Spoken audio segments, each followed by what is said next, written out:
Video games are in a unique and privileged position of being able to tell a story that very few media can, in being capable of producing emotion and character to something that doesn't necessarily have dialogue or a clear-cut storyline. Video games have progressively turned to dialogue and movie-like cutscenes in order to tell its story, but a handful of gems are capable of going beyond that, on offering a story that surpasses the impact of any amount of written words. That is, in a nutshell, the overall story found in Ori and the Blind Forest.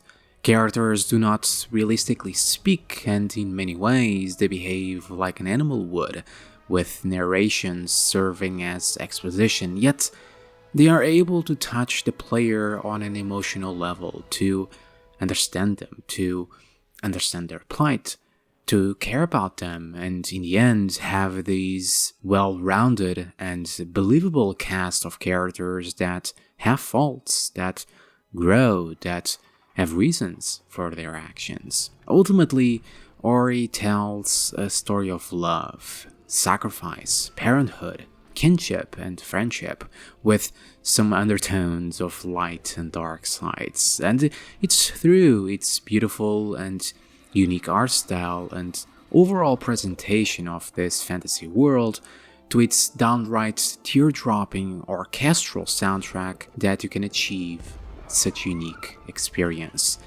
This visual storytelling on display here is able to, in just a few seconds, transcend what otherwise would be a run-of-the-mill story to a 1,000-word essay, comparatively, when it comes to a particular character's story or arc, on what they are feeling and what they are going through, their thoughts and motivations. And then we have the gameplay, like those high action-packed escape chase segments between Ori and Kuro, or even Gummo, where once again is able to emphasize the motivations of the characters, to tell a story by simply watching, by seeing what's unfolding before you. It adds even more emotion to an already emotion-packed video game right at your fingertips. When a game is able to tell a story all through visual and gameplay feedback is when I feel a game has completed the ultimate test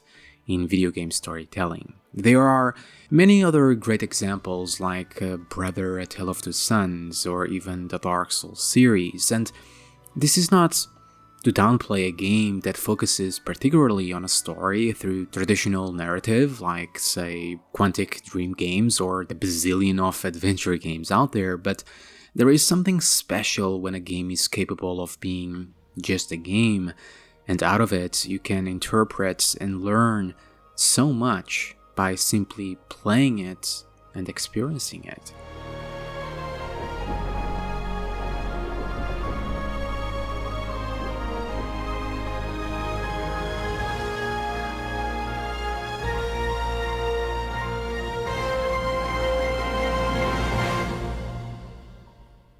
It is pretty well established that Ori is a beautiful looking game, be from forests to haunted forests to realms of water, wind, and fire. It never ceases to wow you or surprise you, not only making you stop to admire how beautiful this 2D game can look, but also keeping every level of it fresh and new as they feel and look like completely different worlds. And the game doesn't take these artistic views lightly, but in its gameplay, each individual zone and its theme adds a new layer of mechanics and challenges, be giving you the ability to swim after clearing the water zone, using wind to your advantage, or outplaying the hot zones of Mount Huru. And so, by presenting these new vastly different threats and eventually culminating them together as you go into the harder and later levels, it keeps the game fresh both visually and gameplay through its 8 to 10 hours of playtime. Not once you will feel bored at the challenges laid before you. It very rarely uses the same tactics. It's constantly throwing at you new and more challenging levels, and boy, can it be challenging, alright. And though, at its core, Ori is a Metroidvania-style game, its platforming side is well on display. But before we dive more into the gameplay part of it, we need to talk more about the presentation of this 2D world. The art style is breathtaking, no doubt about that. But analyzing this world beyond what's directly in front of you can reveal even more beauty. Both the foreground and the background brim with detail. The backgrounds always present these amazing and animated art assets, but at times the game smartly uses it to present threats, such as Kuro, the howl-like bird that throughout the game chases after Ori. And it's in these sequences and moments the 2D world feels even more real and alive. That this is just the perspective of which you are perceiving it, but isn't all that it exists. The foreground is also equally detailed at times, not just with the environment smartly hiding characters in the beginning of the game stalking you, but its chosen palette, or lack thereof, since it's all just black shapes to convey shadows, passively added yet more detail to this vibrant world, as those perfect inky blacks contrasted beautifully with the lush and electrifying colors. All of this helps building a living and breathing world, and that can be extremely challenging to do in the confines of 2D, but Ori was able to translate that to the player perfectly. An environment and world, however, doesn't just come down to visuals or gameplay, but also through its sound design, and here is just as impressive. The soundtrack often overpowers any other sound effects. It is clearly what the developers wanted you to hear the most, which is completely reasonable considering how orgasmic it is. But when sound cues are important, like Ori attacks or enemies, or most noticeably the chase segments, the impactful audio comes to the forefront with loud and strong crashes as boulders or the ground breaks apart, adding to the intensity of a particular sequence.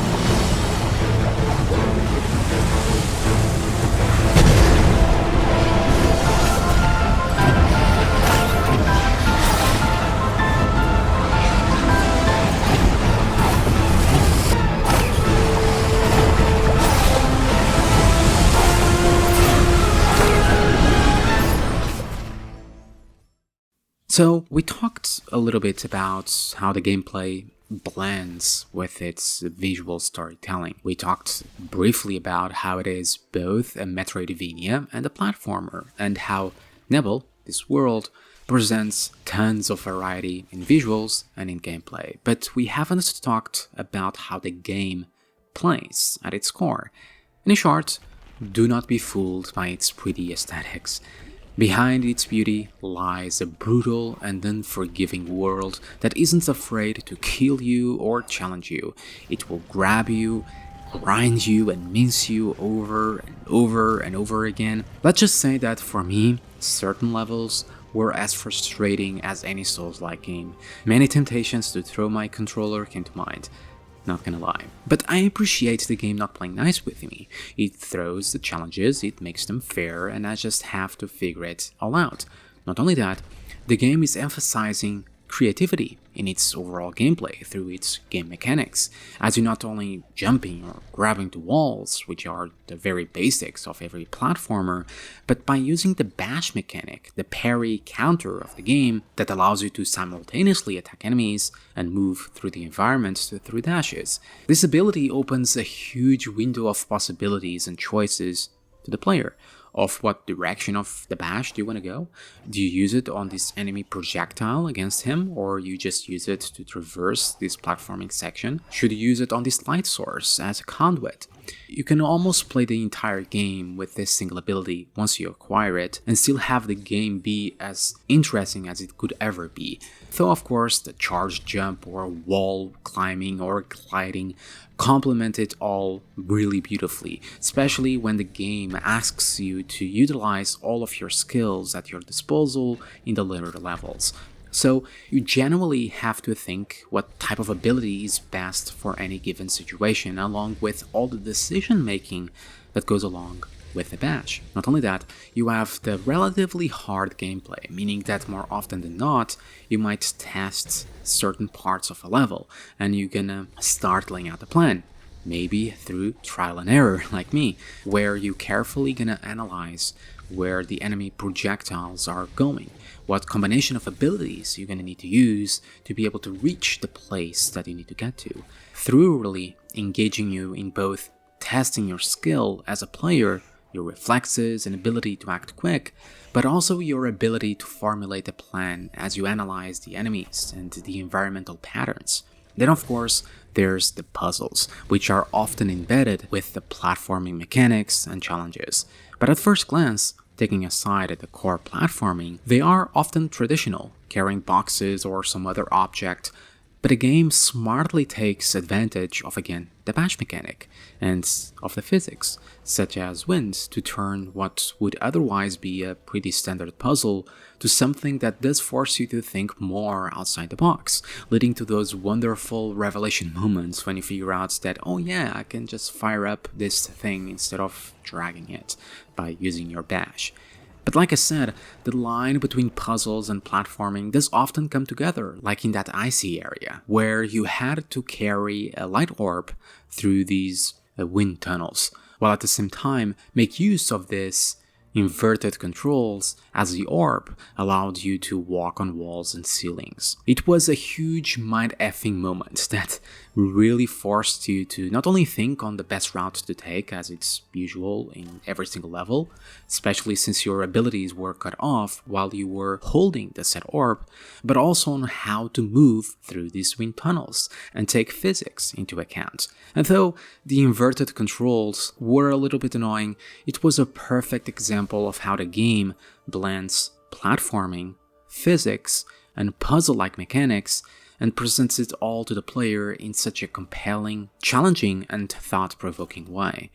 To make it all even more interesting, if that was possible, there's the save system, which can draw comparisons to a simple press F5 to quick save. But here, it's tied to your energy orbs, meaning that there is a limit to saving. You can realistically do them anywhere. Maybe you want to do it after a really challenging platforming section that you're really not looking forward to do again if you fail something later on. Or maybe you are actively going through a challenging platforming section or enemies and you just want to try all these different tactics to see what works best. This form of player agency with the save system brings even more interesting decisions to make, not only further engaging you with the game, but dynamically changing the way you experience each section of this world, where the experiences of one player will be drastically different to another, all depending on how they utilized the save system. And you can screw yourself badly and then have none when you desperately need it. But in the end, it was your decisions that led you there. Just like the rest of the gameplay, the game limits itself by laying out the rules and challenges, and you decide how to approach them, giving you a really good sense of control over your gameplay, that you're not being handheld in any way or just playing game scripts. The only issue is that since it utilizes the light orbs, it also emphasizes the idea of you wanting to save them, meaning not really using the more powerful attacks that Ori can do, that also utilize the set orbs. And not only that, the autosaves or checkpoints found throughout the game are far in between, so crashes or forgetting to save or hell power cuts can make you lose tons of progress, which is not fun. But platforming, puzzling, platforming puzzles isn't all that the game offers. Combat I haven't discussed much because, well, interestingly, again, like the puzzles, is practically embedded with its platforming mechanics due to, again, the bash ability.